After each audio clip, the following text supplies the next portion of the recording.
Good evening, everyone. Welcome to BlackLogic. This evening, we have the pleasure of having a couple of questions with Dr. Pamela Denise Long. She is a nationally recognized thought leader at the intersection of racial equity and trauma-enforced care and executive leadership. Now, as the principal consultant and CEO of Youthcentrix, she combines 2 decades of experience in healthcare, education, and organizational development to support transformational change. Her doctorate in organizational leadership and development culminated in a dissertation titled Implementation Drivers and Contextual Determinants of Pre-K-12 district-wide racial equity, executive leadership case study, which explores how school leadership teams navigate institutional barriers to racial justice and education. Now, Dr. Long's strategic consulting and speaking engagement from Newsweek to Fox News and an ESCO exclusive policy lab focus on embedding trauma-informed equity and anti-racist brings not only academic rigor, but live insight, positioning herself as a force for social transformation and reparative justice within civil society activism. Good evening, Dr. Long. How are you doing? Good evening. Wow, what a generous introduction. Thank you. Hopefully I got everything correct. That's great. So, what are your thoughts on the relationship currently between Elon Musk and Trump in regards to the One Big Beautiful Bill?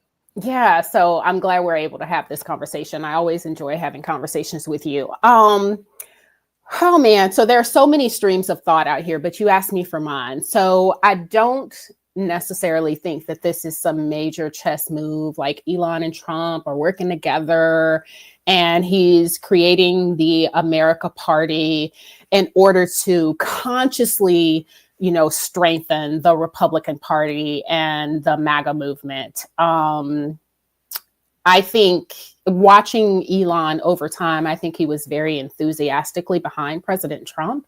And I watched as their relationship just disintegrated, kind of like live on national TV. I think he's mad. I think he is disappointed. He has said, Trump has accused him of being upset about the EV mandate, that they pulled that back, which I'm glad they did. That was a wild, I think, encroachment on freedom. And, like our electrical grid can barely handle what it can handle now. And remember, in California, after they put the mandate forward, they had to tell people to stop charging their vehicles because the grid was being overrun.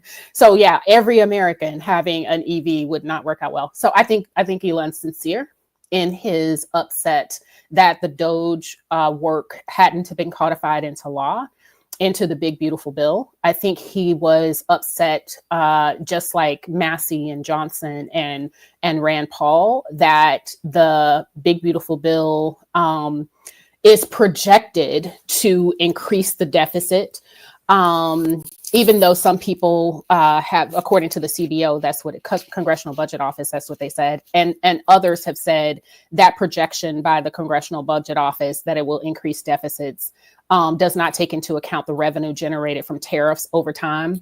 I think it's real. Does it mean they won't make up? I don't know.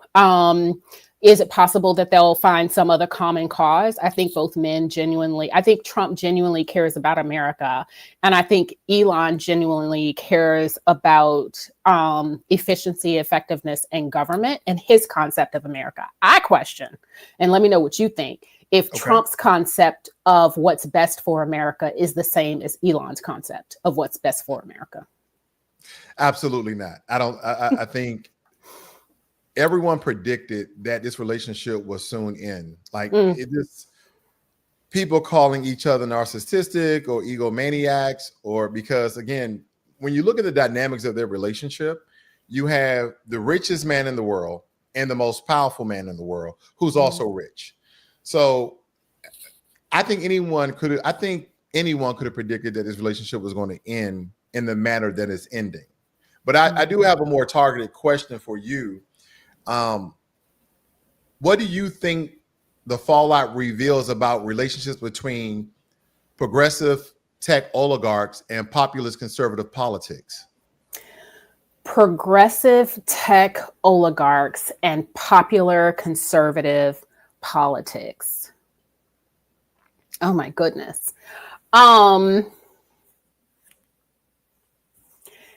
There's so much. I got that from Wikipedia. I'm kidding. Oh, no, that's okay. And if you did, you delivered it well. So progressive tech oligarch, there's a lot baked into that.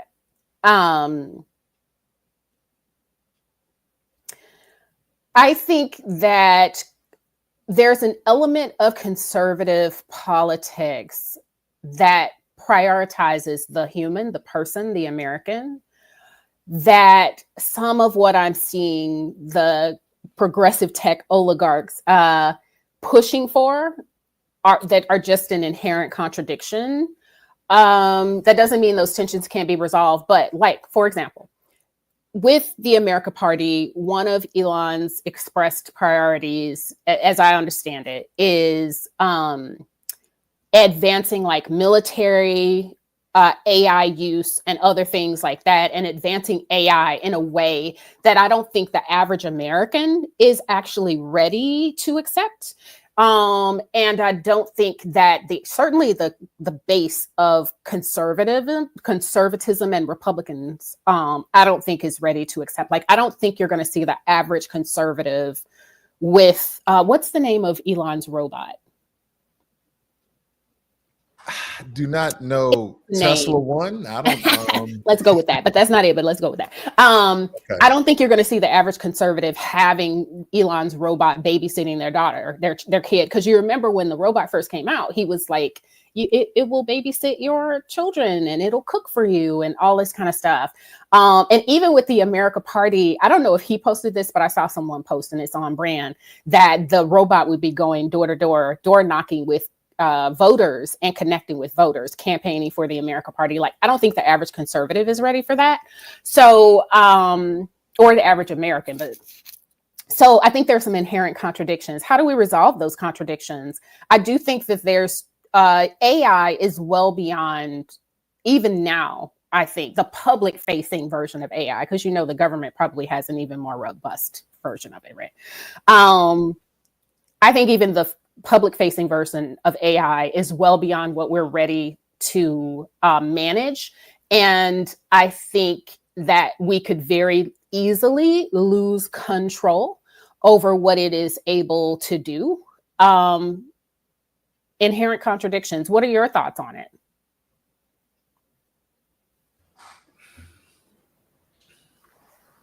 Elon Musk comes from a colonizing background. You mean South Africa specifically? Mm-hmm. And his lineage come from the Netherlands, correct? By the Boers. Yeah, as far I believe he's from. I mean, majority of the South Africans, their ancestry traces back to the Netherlands. They were the Dutch. I think some of them moved. I can't remember if his maternal line or paternal line or both that moved from Canada, but I don't know about the previous generations. But go ahead. So when I look at the dynamics of that question, I just think about his lineage and where he derives from, and then how he is now shaping how AI should respond.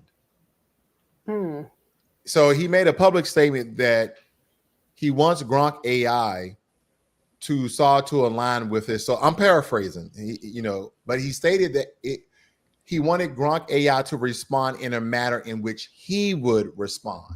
So essentially, it's like, this is not no free informational enterprise where you can go to Chat GPT, Claude AI, all these different AI models, and just type something in and then get a unbiased, or you create a prompt to make it biased.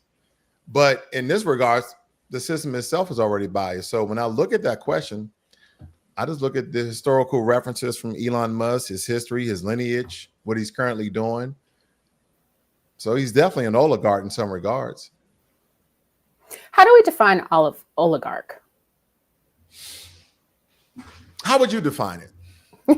I'm curious.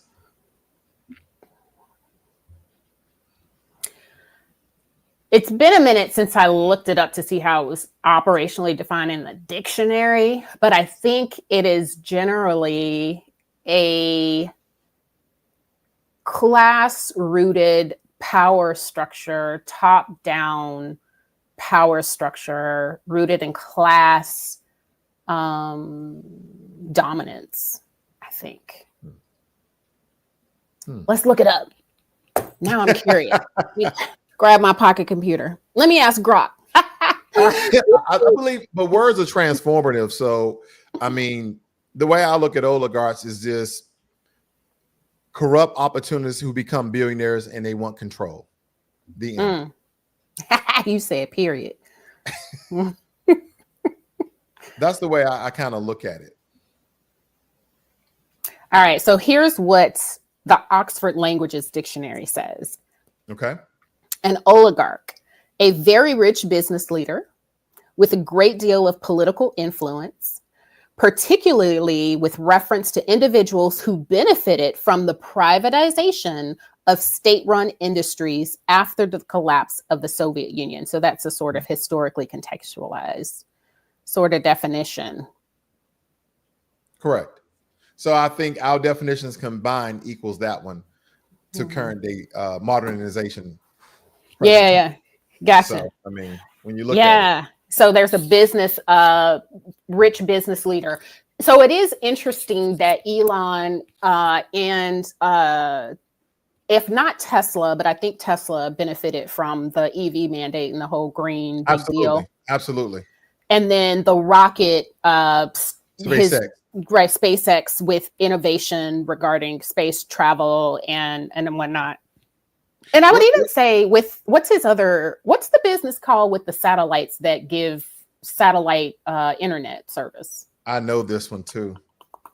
That one probably also benefited. Probably also Starlink, right? Starlink. Yeah, you're correct. Yeah, that one probably benefited from state sponsorship contracts and all that kind of stuff as well. And it is interesting that he's also a funder of political campaigns. Is he the largest donor to Trump for 2024? That would rumors had it as he was the largest donor. Yeah, there's been some published stuff about who was the largest donor to Trump, and there were 3 of them. A couple of them I hadn't heard of before. But it's interesting that he is the biggest beneficiary of government contracts and also the biggest supporter of the president, financier. And also the richest man in the world. Right. Like there feels like some contradiction there, but we're so far afield of campaigns where the people support the candidate versus the candidate being obligated by PACs or businessmen or whatever. So I think your oligarch thing maybe resonates a bit. So Elon Musk has emerged as a prominent political donor. Yeah. So he donated 70 million. And we're talking about hundreds of billions of dollars to SpaceX, to Tesla, because a lot of Elon Musk's organizations, his businesses, are subsidized by the government. Honestly, so not only is he getting tax deductions, tax incentives, and he's also being funded by the government.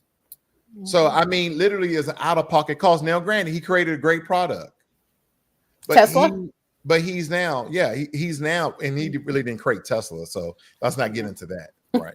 I don't want to get into that because it's just not an attack on Elon Musk. I'm just stating the truth. But I forgot where I was going at with that.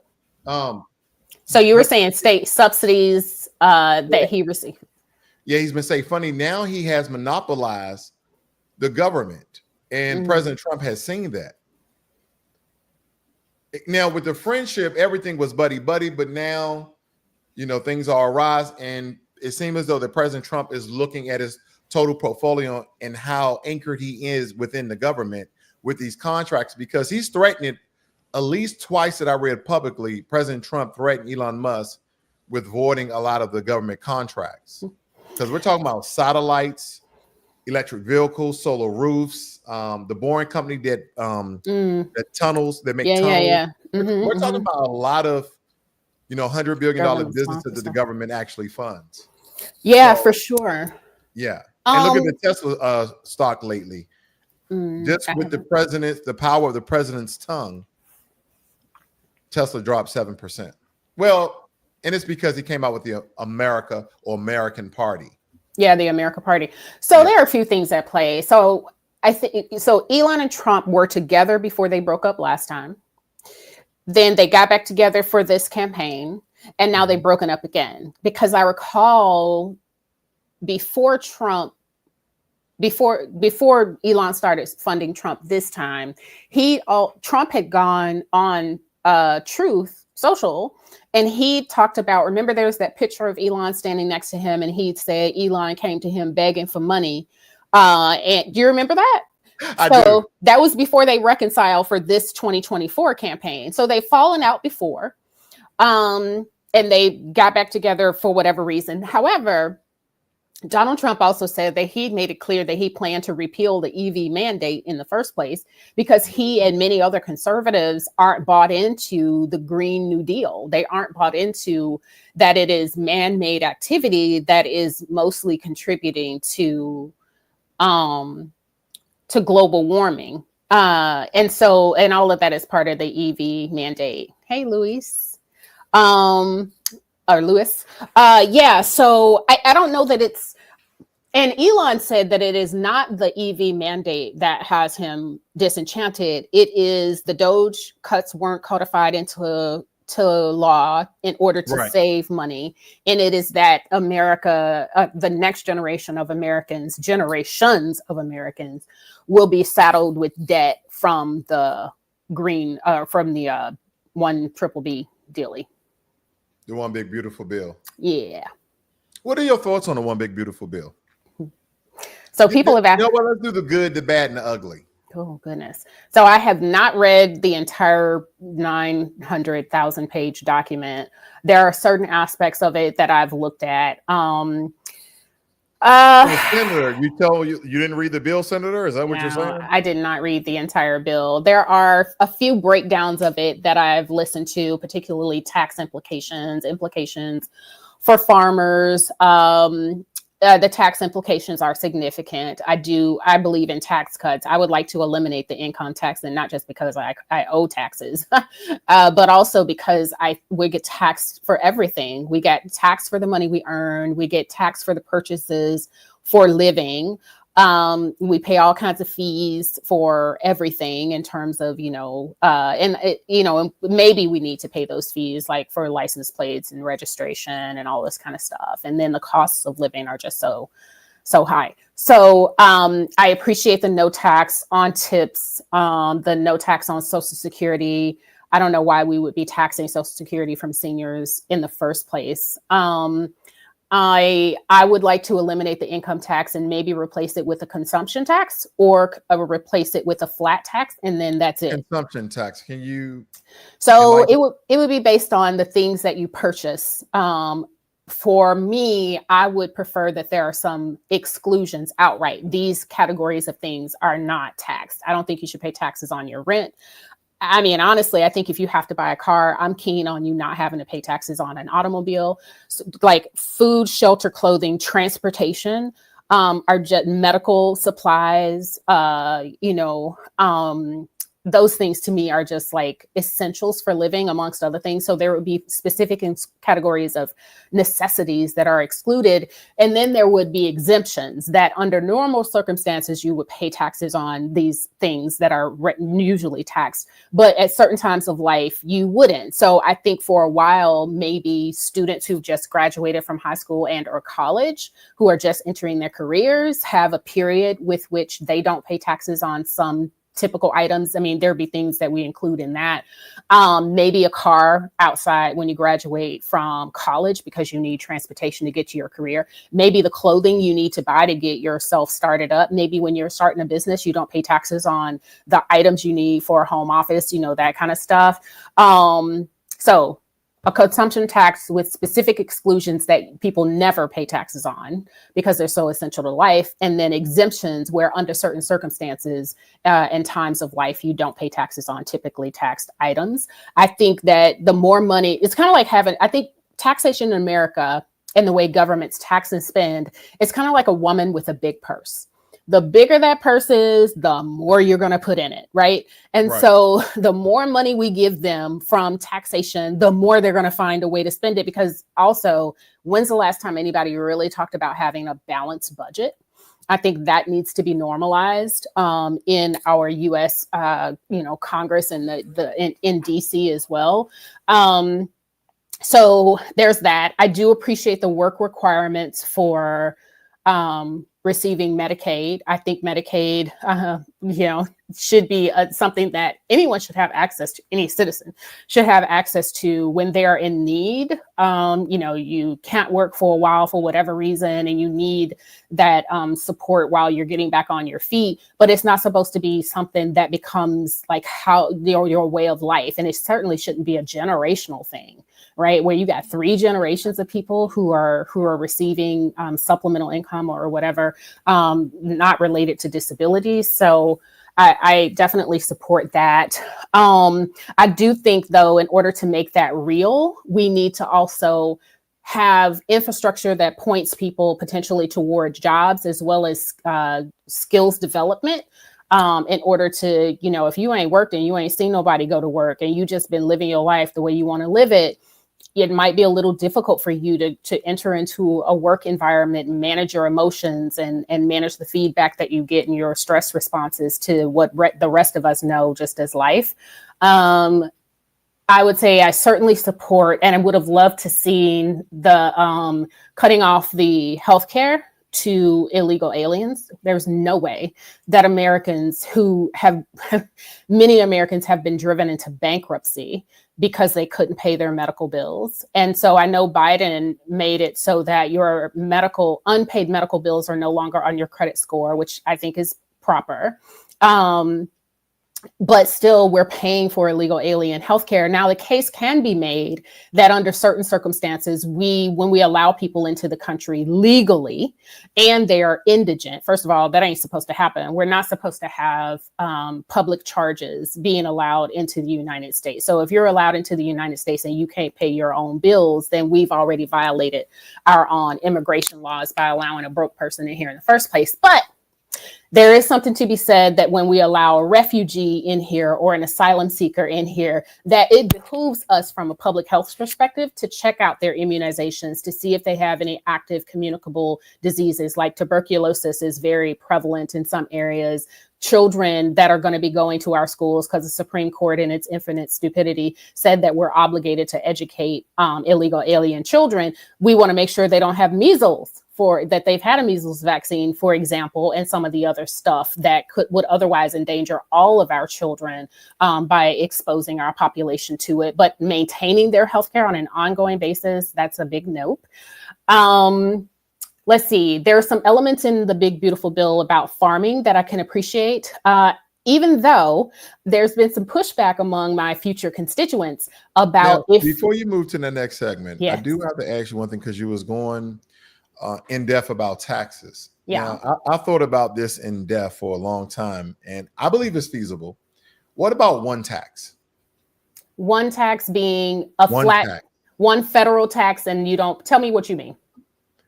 One flat tax period to the American citizens. However, governments, whether it be federal, state, take that taxes and how they divvy it up: consumption tax, income tax, sales tax, property tax, whatever tax you want. You go ahead and have fun. But the American people tax one time, because think about it.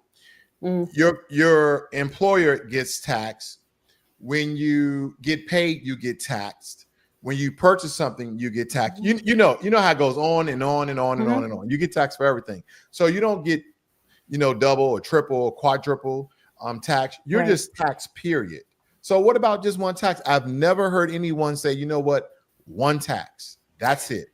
Yeah, so I think that's a flat tax that I was mentioning, either a consumption or a flat tax. And it's possible those will need to be staged, right? Where they are different for sure, a flat tax versus a consumption tax.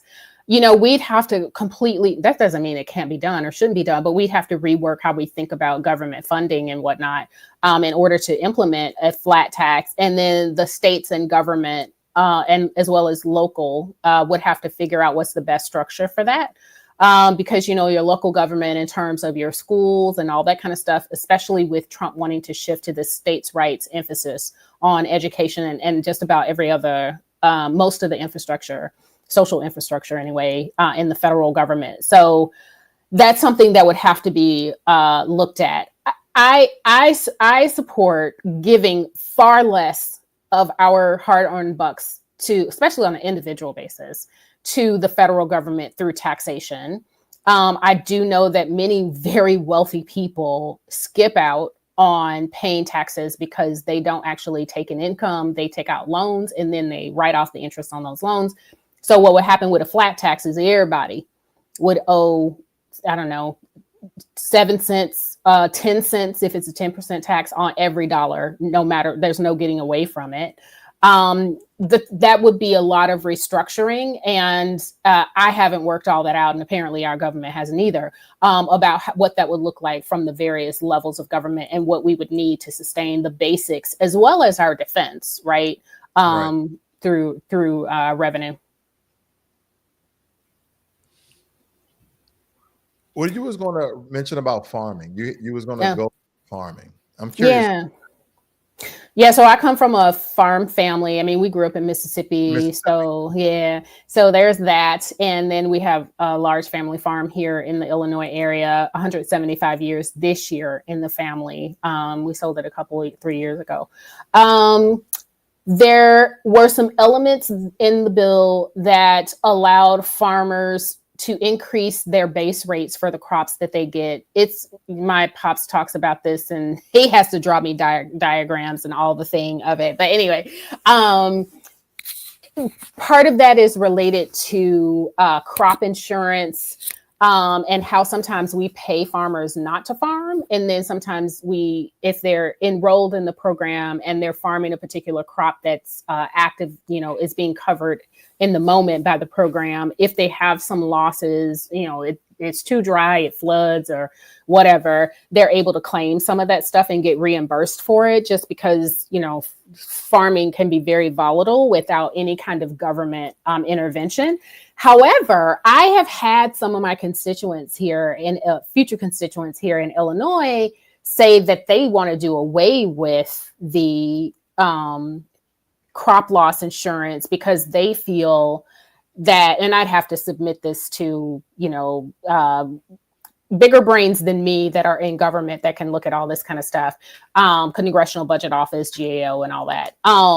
They feel that there's too many large monopolies that prevent the small to moderate size farms from actually being able to get the prices that they should get in the market. So those large farms pumping out these huge amounts of crops actually lower the prices that smaller farms would otherwise get if it weren't artificially inflated by big farmers. That's an interesting argument. I don't know that we will soon get back to a time where we deindustrialize farming, though there may be some benefit to doing that. I think the Make America Healthy Again could facilitate some of that.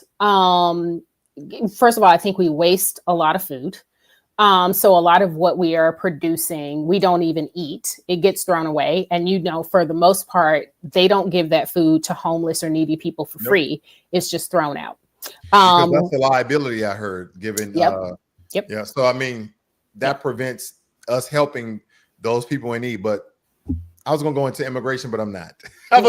We can definitely talk about that too. No, so yeah, I wanted to shift gears because I wanted to know your thoughts on America funding Ukraine and their war against Russia. And President Trump, about a week ago, he retracted from sending a supply, you know,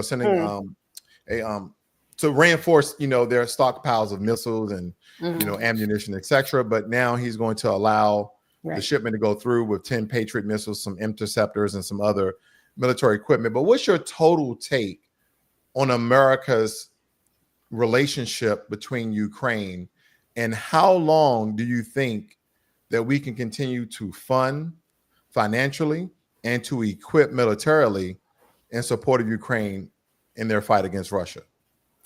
Well, we print our own money. And there's apparently a money tree that we've been shaking to give to these folks. I mean, Ukraine has been geographically significant for the United States. Part of the reason, probably the reason, we are at war.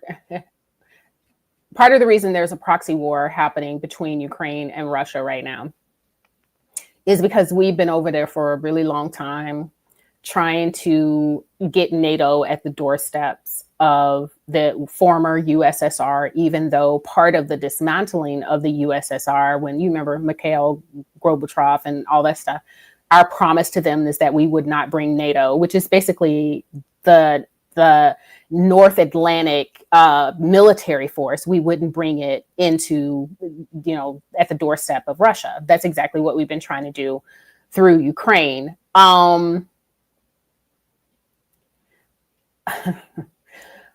I grow concerned that we are overextending ourselves militarily, and I think by extension diplomatically. There are many ways that I wonder, I got to be careful how I say this. Many ways that I wonder, who are we really fighting for when we're engaging in these various wars around the world? Ukraine, maybe, unless we can settle something with Russia, which will probably include us saying we're not only saying, but providing, I don't know what else we can provide more than a promise that we won't bring NATO to their doorstep. We'll stop equipping Ukraine. I think, people have said that Russia wants to overtake Ukraine or take it back into what used to be the footprint of USSR, but make it Russia again. It's very complicated. And so the other aspect of this that I'm very mindful of is, at this point, I'm just an American citizen who reads and listens to news, reads news articles, all of which is curated by some editors and producers who are putting forth a narrative. I haven't been part of any kind of security briefings, national security briefings, to know the threats that are happening from whatever stakeholders in BRICS and or, in Europe even. And so all of this is my outside interpretation of what we ought to do. So having said that, are there elements of national security briefings that I am just not privy to by the nature of me being just a regular old citizen right now versus me being a senator who will participate in sort of national security briefings? So all of my understandings of that is very loose. My perspective on it. Do you believe when you become senator, we're going to speak into an existence, but when you become senator and you are part of some of these security briefings, do you believe you're going to find out information? Then you'll be like, oh, that's why we're funding Ukraine and Israel. You think you're going to find out some like daunting information or something like some really top secret that Israel is doing the bidding of America? Like, what do you think that you may hear that may change our stance that, again, we're funding a country that's not even part of NATO? And were we ever allies with Ukraine prior to this, or were we just neutral? That's a really good question. I think Ukraine, I don't know when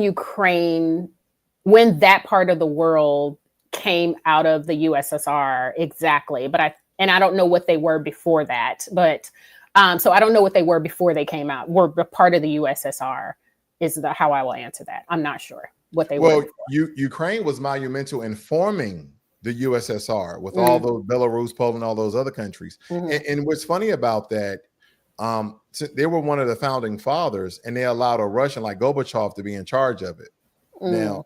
Now Russians are accusing Ukrainians or the Ukrainian government of being white supremacists. And that's one of the reasons why he invaded. Did you hear about that? Well, yeah, I talked about this a few years ago and got told that I was wrong. But yeah, there were parts. There is a Nazi movement. I forget the guy's name. Does it start with a B? There's a movement, yes, in Ukraine that is pro-Nazi, which is ironic because there are many people who are also Jewish there, but they're also Absolutely. Jewish. there are Jewish collaborators with the Nazis as well. So right. And again, they have Nazis in Russia. Like I had a buddy, his name was Victor. I'm not kidding. His name was Victor. With a K or with a C? I don't know. I think it's with a K. He was definitely Russian, and he was telling me if I ever went to Russia, just go to Moscow. Don't go to any small towns, because he told me there's a lot of racism. There's a lot of neo-Nazis there, skinheads. So yeah, and I think that's been the perception of Russia for quite some time. I think, that's I think it's sort of related to the joke of being a Black Russian. It's like, that's just such an anomaly. That's something that you don't really sort of see. So something that you only drink. Yeah. Right. Yeah. So would I see things? I'm sure I will see things that will enlighten me. And potentially change my perspective. I think there are, there's this scene in what is it with Tom Cruise and Jack Nicholson, where he is Tom Cruise is the JAG who's interrogating Nicholson, and and Nicholson is like, you want me on that wall, you need me on that wall, even though you don't know it. And you know what? I have to lie to you because you can't handle the truth. And I do think there are parts of our national security and the things that we do that the average American would be upset about. And there are things that that I think they really can't or don't reveal to us in the interest of national security and confidentiality. So, yeah. Wow. Now, you were stating earlier about making America healthy again. What's your thoughts on President Trump putting Robert RFK Jr. into place? So here's what I like about RFK. One, he seems authentic, and I love authenticity. He really put his social capital on the line back in the day. He was a darling, if you remember, back in the day when he was suing about environmental stuff, and everyone loved him. But when he came out with questioning the safety of vaccines, and particularly the impact that vaccines have on Black male children, he got called a heretic and a tinfoil hat wearer and all this kind of stuff, is when he kind of, if I recall correctly, when he kind of lost his shine and his throne in the eye of the American populace.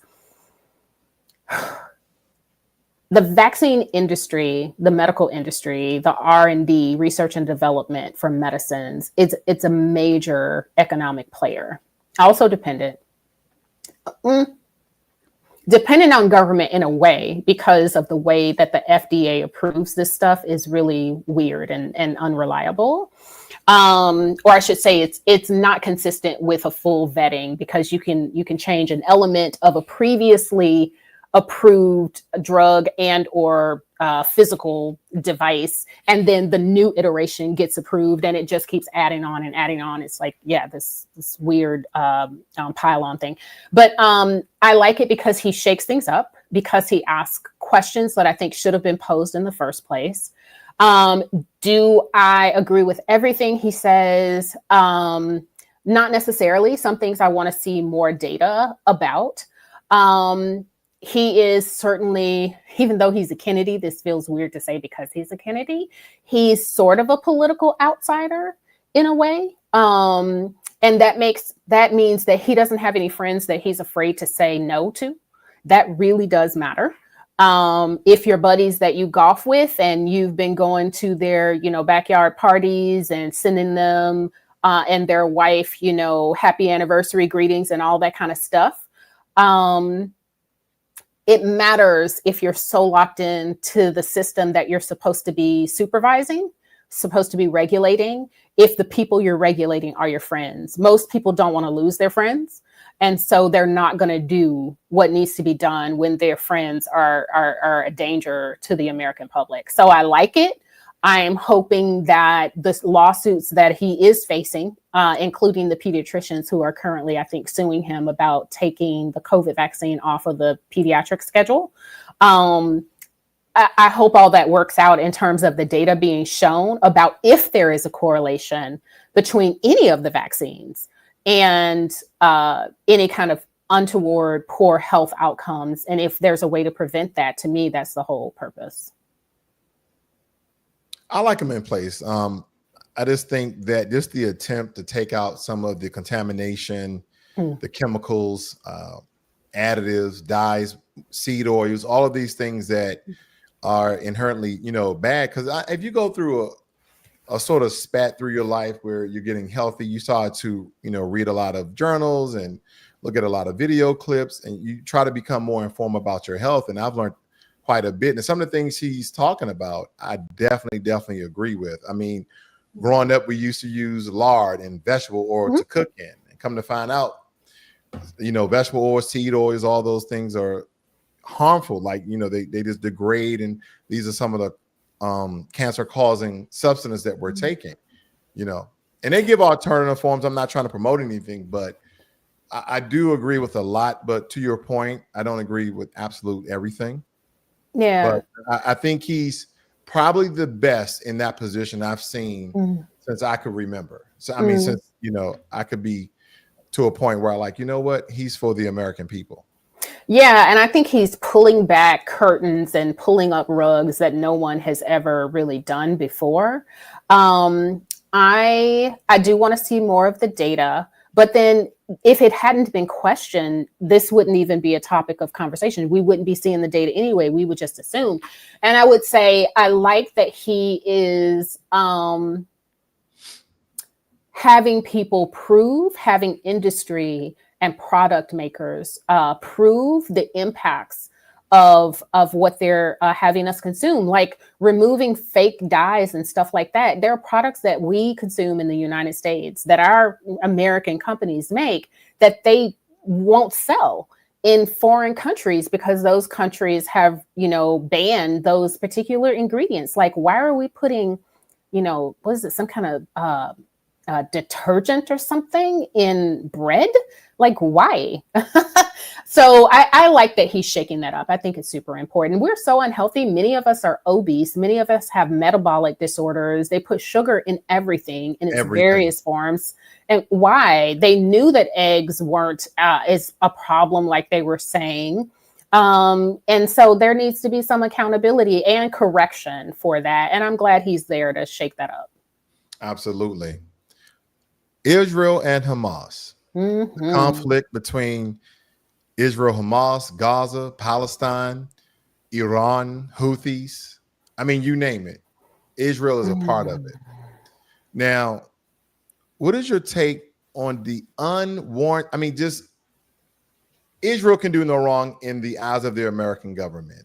We continue to fork out hundreds of billions of dollars in support. And even though publicly we talk tough to them, like, you bad Israelites, you better stop it, or we're going to stop our funding. But regardless of what occurs, we continue to fund Israel. What's your thoughts? Israel is geographically, militarily important for the United States interests. So that needs to be operationally defined, right? That's one of those things that you get on the memo after you get sworn in, as to what that really is. In the Middle East.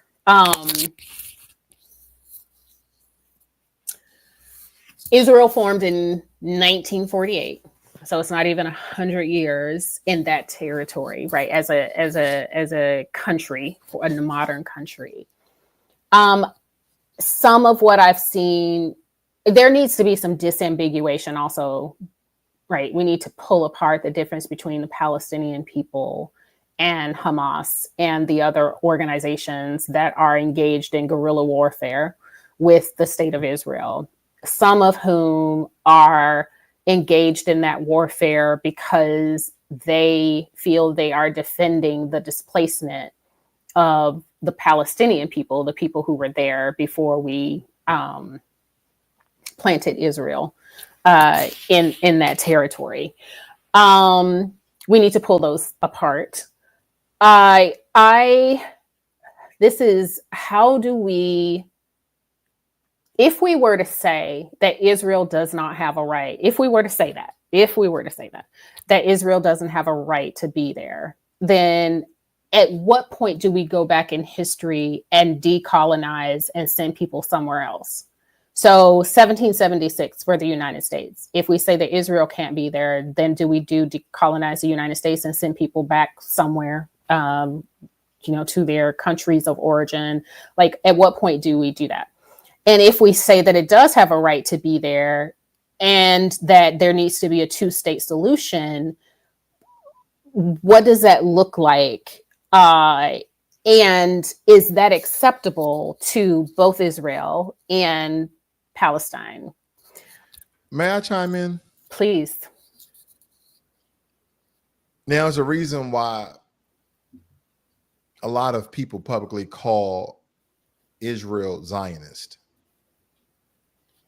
Because I guess the one question that people never really ask is, where did the Israelites, the Jews that are currently in the state of Israel, where they are originally from? And how did Israel was only constructed in 1948? Just around those questions alone can tell you, if you do your research, everything you need to know about what's going on right now. And currently, President Trump and Prime Minister Benjamin Netanyahu stated that they're thinking about forcibly moving Palestinians outside the region of Gaza. And prior to that, they were talking about making Gaza beachfront property. Yeah, I saw that. Yeah, that's wild rhetoric, honestly. It's very, it won't win any favors. And I think the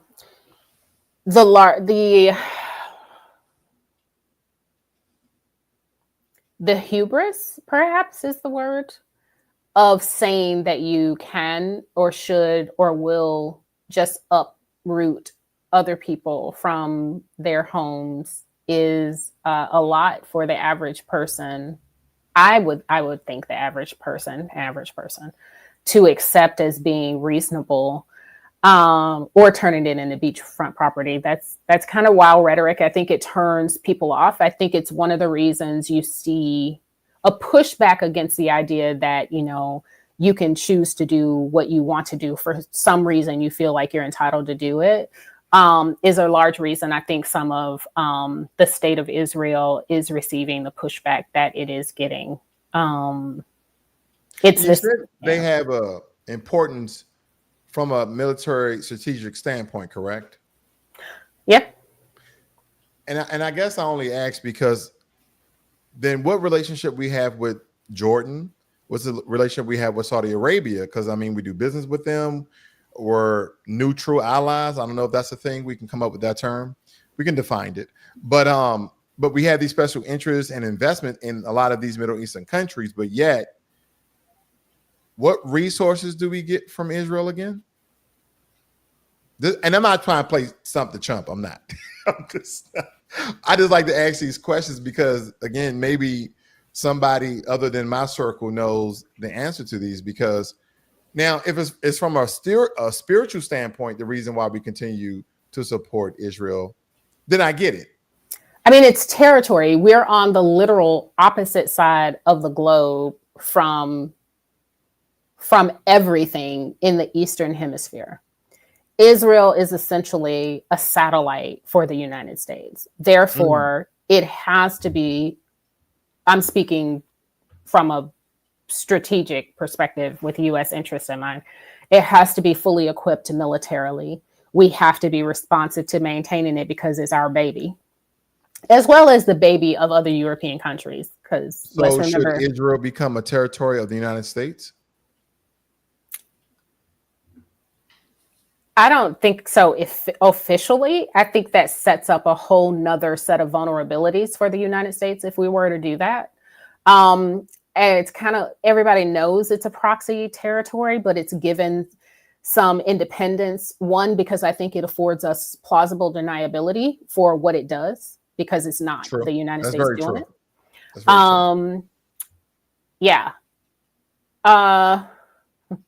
What does it give us? I don't know that it gives us any olive oil. I don't think they give us olive oil or tires or chips for computers and things like that. I don't think they, make our medicines like That's where their India. position is the importance. Right. But here's what I say about making them an American territory. Iran, Hamas, doesn't matter who they are. They'll be at war with the most powerful country, and we're next door. So, I mean, if you look at it from that standpoint, it could be beneficial. You mean having Israel? I want to make sure I'm following your chain of thought. Having Israel in that territory is beneficial because if they're at war with Israel, they're at war with us. Tell me. No, if we somehow made Israel an American territory. Yeah, I don't think that we would want to do that because it sets up. Speaking hypothetically. Oh yeah. Yes, Israel is significant to some people spiritually because they believe that the people in the state of Israel are the Hebrews of the Abrahamic tradition. Now, I do want to cover this because I think this is important. Now, Dr. Pamela Denise Long, the Pamela is silent. You're running for a Senate position in the state of Illinois. Yeah, U.S. Senate for the seat that Dick Durbin retired from. And I know that a lot of your constituents, a lot of people that follow you, they would like to know why. Why?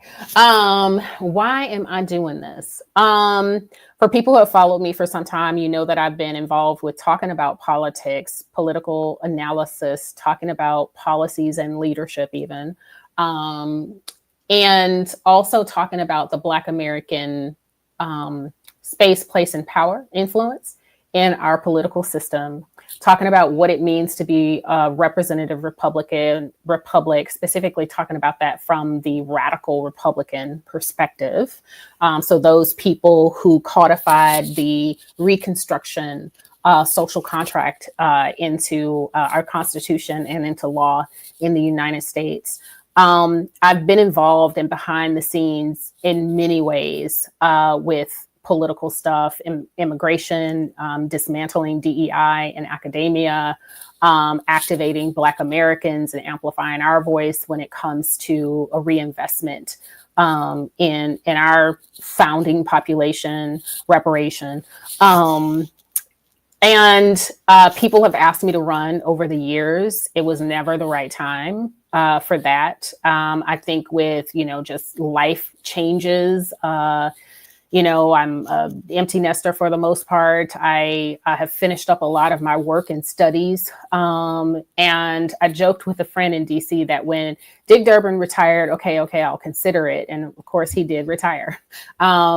And I think we're at a point in our country now where I've been asking people to, do the things, be the type of leaders that we need who put Americans first and who can represent all Americans. And it seems to be a struggle. So I think with his retirement and this opportunity, it's time for me to step in and be what I've been asking others to do and be. So I'm running because I believe in Americans first. I believe that we have an obligation to make sure that the social contract is made real. It's not just poetry on paper. It's made real for all Americans. I think we can do a much better job of problem solving social issues, be it race, gender, economics, unemployment, trauma-informed practices, all of that stuff. But we have to have people in the room who bring nuance rather than just partisanship and rooting for their team. I think we need to just reconfigure a lot of how we implement public policy and the impacts that it has on people. So I'm running to be the change that I want to see. As cliche as that sounds, it's very true. So that's my aim, is to transform how politics for the state of Illinois, as well as for the nation. This is the U.S. Senate. There are 100 of us versus the 435 that are in the House, but 100 of us really do decide a lot of what happens around the nation, not just for our state, for around the nation. And I think I am well equipped to step into that leadership role, bring some nuance, practical problem solving to the issues we're facing. Now, I have a couple of political barrage questions for you. Who did you vote for? Why did you vote for them? Why are you running under Republican tag for your political party? Yeah. I am running as a Republican because I am one. I originally joined the Republican Party in 2007, 2008. I joined during Obama's first administration because I had some real questions about the love who you love sort of mantra that was happening in the Democratic Party. And I didn't buy that he wasn't part of it. I thought he was definitely part of it, and he was. I watched with great intrigue when Obama was running for Senate in Illinois, and the Republicans brought in Alan Keyes, which I thought was a huge mistake. I listened to their debates with great interest. And I've voted for Democrats and Republicans along the way. Depends on what they were saying and what it sounds like they were going to be able to do. Yeah, I'm running as a Republican because I am one. And I align mostly with the policies on the Republican side. Like the current Democrat approach to social policy, as well as some foreign policy, is very open and loose-ended. I do not believe men should be kickboxing women. I don't think that's an appropriate DEI initiative. I do not believe that minor attracted persons is a valid sexual identity that we should accept. I do not believe that. That's disgusting. And it creates a lot of problems for people as they're developing to be exposed to sexual content at an early age. Are legislators trying to pass any laws with that language inside of it? So I think what people need to realize is that a lot of what you're experiencing and pushing back right now started in academia, so in higher education, because we are able to direct the content for pre-K through 12. We prepare the educators of pre-K through 12. We even inform government from our research.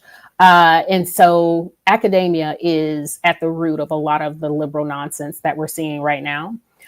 So there are academics who are normalizing the idea that pedophilia or minor attracted persons is a valid sexual identity.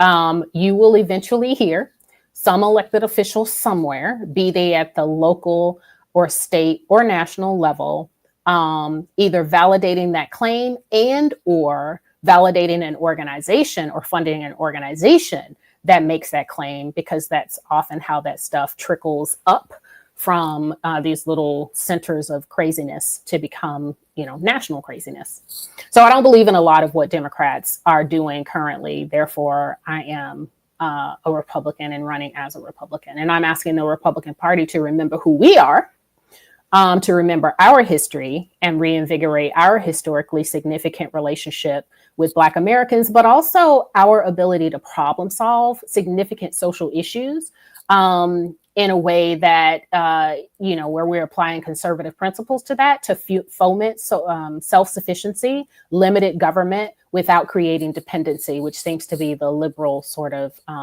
end result of what they do. And who did you vote for and why? Who did I vote for when? For president. Oh, yeah. I don't usually tell people, and nobody actually asked, but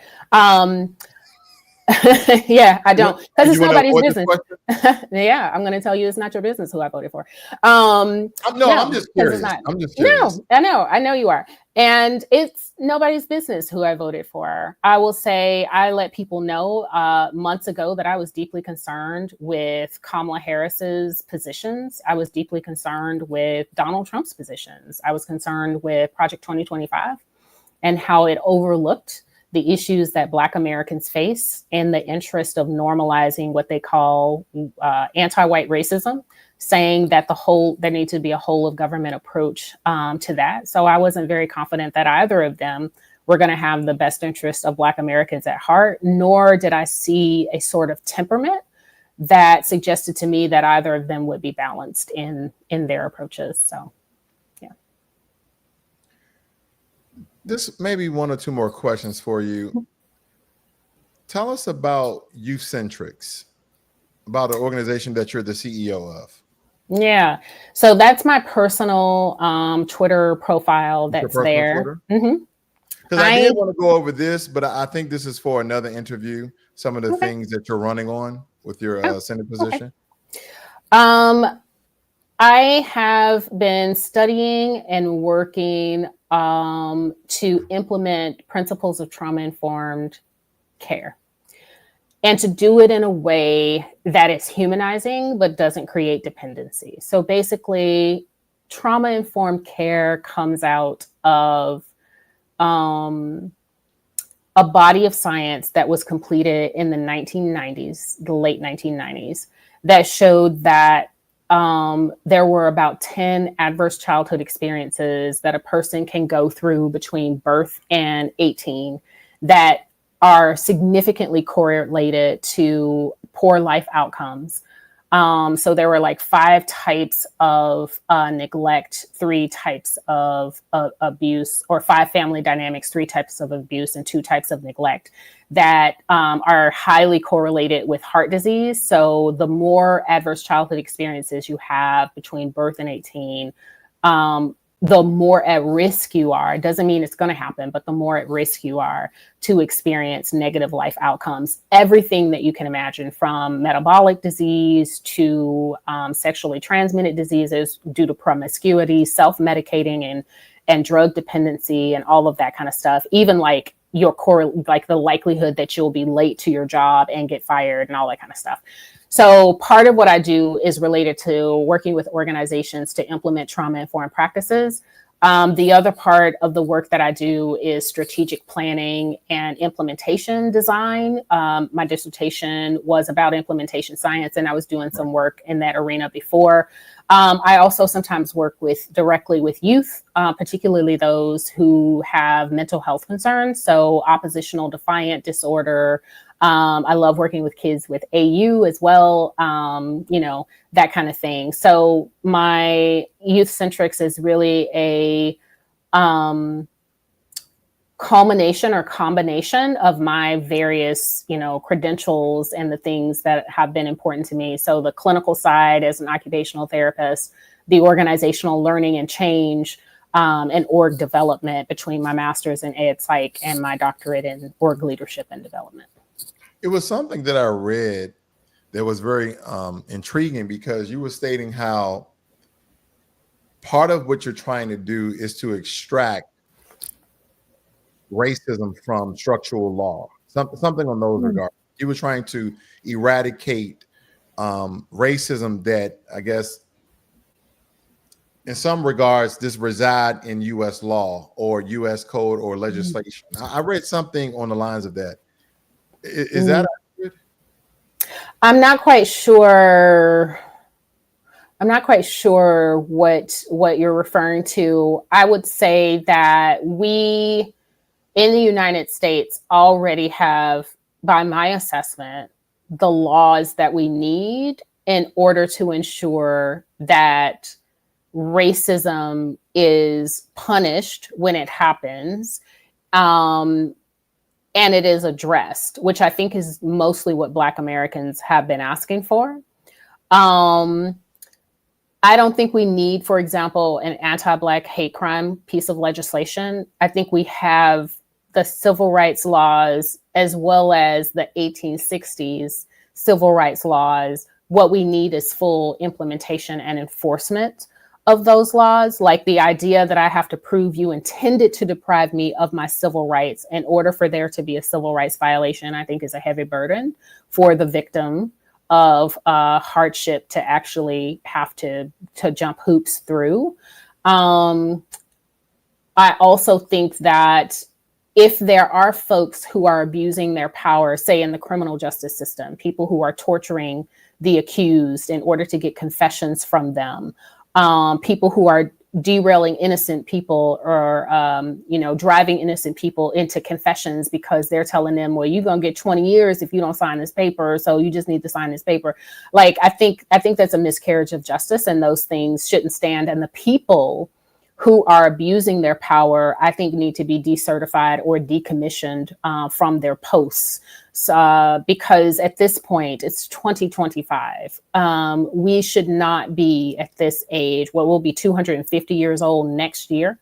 Right. We should not be at this age really arguing about race and racism. We just need to be holding people accountable when they step out into that. I do agree. How can people support you in your Senate run? Yeah. So spreading the word is very helpful. So thank you for this interview. And also, following on social media is helpful because you can learn more about my campaign and the things that I and my constituents have been saying are important. And you can spread the word there. You can also donate because this campaign is going to be an intense one. In the U.S. Senate, we are going, there's the website. It's longforsenate2026.com. That's FOR2026.com. That is the green donate button. Make it your friend.